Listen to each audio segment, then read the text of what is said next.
मित्रांनो, मागच्या वर्षी आपण गोकर्णाची वेल लावली होती.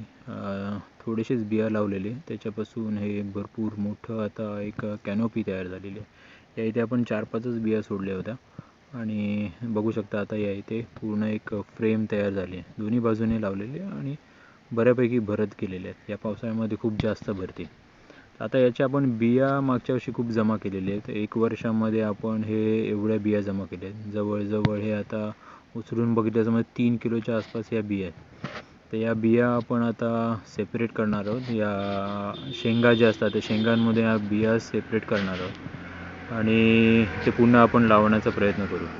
जेव्हा खूप सारे बिया आता जमा झाले आहेत आपल्याकडे, एवढे बिया आहेत आणि भरपूर जागेमध्ये आपण ते पेरणार आहोत. बरेचसे बिया आपल्या उरलेत. कोणाला पाहिजे असेल तर मागवू शकता तुम्ही आमच्याकडे.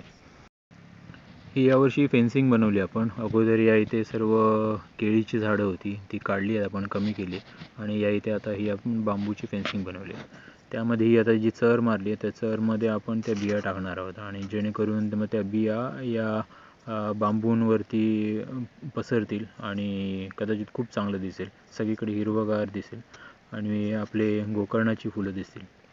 फेन्सिंग अशी बाहेरून दिसते.